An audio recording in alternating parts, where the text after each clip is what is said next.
श्रीकृष्णाय परब्रह्मणे नमः। श्रीमद्भगवद्गीता ध्यानश्लोकाः।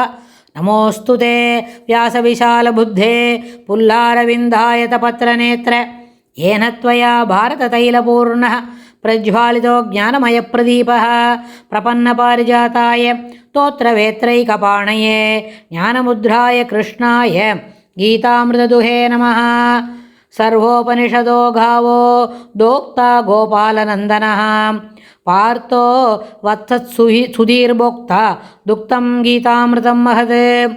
वसुदेवसुतं देवं कंसचाणूरमर्दनं देवकी परमानन्दं कृष्णं वन्दे ஜகத்குரும்.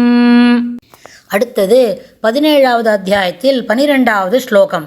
அபிசந்தாயது பலம் தம்பார்த்தம் அபி சைவயத் இஜ்யதே பரதஸ்ரேஷ்ட தம் யஜ்ஞம் வித்தி ராஜசம். அபிசந்தாயது பலம் தம்பார்த்தமபி சைவயத் இஜ்யதே பரதஸ்ரேஷ்ட தம் யஜ்ஞம் வித்தி ராஜசம். வித்தி அறிந்துகொள் பரதஸ்ரேஷ்ட அர்ஜுனா. எதை பற்றி என்று கேட்டால், அபிசந்தாயது பலனை அடைய விரும்பி அதற்காக டம்பத்திற்காகவோ அல்லது என்ன விருப்பத்திற்காகவோ என்னால் இதை செய்ய முடியும் என்கின்ற மன ஓட்டத்திற்காகவோ அபிசந்தாயது என்ன ஒரு குறிப்பிட்ட பலனை அடைய விரும்பி டம்பத்திற்காகவோ அல்லது விருப்பத்திற்காகவோ எந்த யஜ்ஞம் செய்யப்படுகிறதோ அந்த யஜ்ஞம் ராஜசமானதாக அறிந்துகொள். அந்த யஜ்ஞத்தை ராஜசமானதாக அறிந்துகொள். இப்போது ஸ்ரத்தையில் 3 விதம், ஆகாரம் 3 விதம், அப்புறம் என்ன யாக யஜ்ஞங்கள் 3 விதம் அப்படின்னு அந்த நம்ம சமுதாயத்தில் பெருமாள் நம்மளுக்கு என்ன சொல்லிக் கொடுக்குறார் அப்படின்னு கேட்டால், கிரகஸ்தன் அப்படின்னு சொன்னால் அவன் 5 விதமான யாகங்களை செய்ய வேண்டும் தினமுமே. அதில் முதல்ல என்னது தேவ யஜ்ஞம் அப்படின்னா என்ன, பெருமாளை சேவித்து பெருமாளுக்கு வேண்டிய உபகரணங்கள்லாம் சமர்ப்பித்து அவருக்கு என்ன பூச்சூடல் தலைவாரி பெருமாளுக்கு பூ சாத்துறது, அப்புறம் பழம் சமர்ப்பிக்கிறது, ஆகாரம் சமர்ப்பிக்கிறது, அதுபோல் தேவ யஜ்ஞம். அடுத்தது பிரம்ம யஜ்ஞம், பிதுர் யஜ்ஞம், மனுஷ யஜ்ஞம், பூத யஜ்ஞம். அதாவது மனுஷ யஜ்ஞம் பூத யஜ்ஞம் அப்படின்னு சொல்லும்பொழுது பசித்தவர்களுக்கு இறங்கி அன்னமிடுதல், அது மனுஷ யஜ்ஞம். பூத யஜ்ஞம் என்று சொன்னால் எறும்பு முதல் எல்லா ஜீவராசிகளுக்கும் நன்மையே கருதி காப்பாற்றுதல். பிரம்ம யஜ்ஞம்னா என்ன, வேதம் ஓதுதல் ஓதுவித்தல். தான் முதல்ல செய்கிறது நல்லதாக படிச்சுக்கிறது, அந்த படித்ததை மற்றவாளுக்கும் சொல்லி கொடுக்கறது. அதுபோல் அப்புறம் பித்ரு யஜ்ஞம் என்பது முன்னோர்களை குறித்து தர்ப்பணம் செய்தல். அப்புறம் தேவ யஜ்ஞம் என்பது தேவ பூஜை.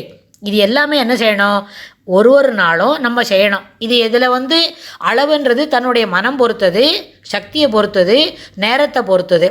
ஆனால் ஒரு வயசை தாண்டின உடனே நம்மளுக்கு நிறைய நேரம் கிடைக்கும் அப்படின்னு சொன்னால் அந்த காலத்தை இதுபோல் நல்ல விஷயங்களுக்கு செய்ய வேண்டிய கடமைகளை செய்வதற்கு பயன்படுத்தலாம். அதாவது தியாக புத்தியுடன் செய்யப்படும் கர்மமே யாகம் செய்வது அப்படின்னு ஆகும். ஆனால் அது தியாக புத்தியோட என்ன இருக்கணும், இது வேண்டாமே நம்மளுக்கு கொடுக்கறது போகிறோம் இருக்கிறது போகிறோம் அப்படின்னு நினைக்கிறோம். அதுபோல் இந்த 5 விதமான யாகங்களை தவறாது செய்ய வேண்டும். இதில் என்ன இருக்கலாம், குறைபாடு இருக்கலாம். ஆனால் அதில் என்ன இருக்குது, சாஸ்திர விதிக்கு உட்பட்டு செய்யும்பொழுது அந்த குறைகள் என்ன படுத்தப்படும், நாளடைவே அது நேர்படுத்தப்படும். இன்றைக்கி தப்புன்னொடனே அதுக்கு என்ன கிடையாது, திருத்திக்கணும் அப்படின்றதுக்கு நிறைய வாய்ப்புகள் கொடுக்கப்படும். அதனால் எப்பொழுதும் அந்த யாகங்களை செய்யும் பொழுது அதை டம்பத்திற்காக செய்யாமல், இது சாஸ்திர விதிக்கு உட்பட்டது, இதை நாம் செய்ய வேண்டும், இதுக்கு எந்த பலன் வந்தாலும் சரி அப்படின்னு தெரிஞ்சால் ராஜசம் இல்லை, அது சாத்விகம். ஆனால் அது அப்படி இல்லை, இந்த பயன் கண்டிப்பாக ஓணும்,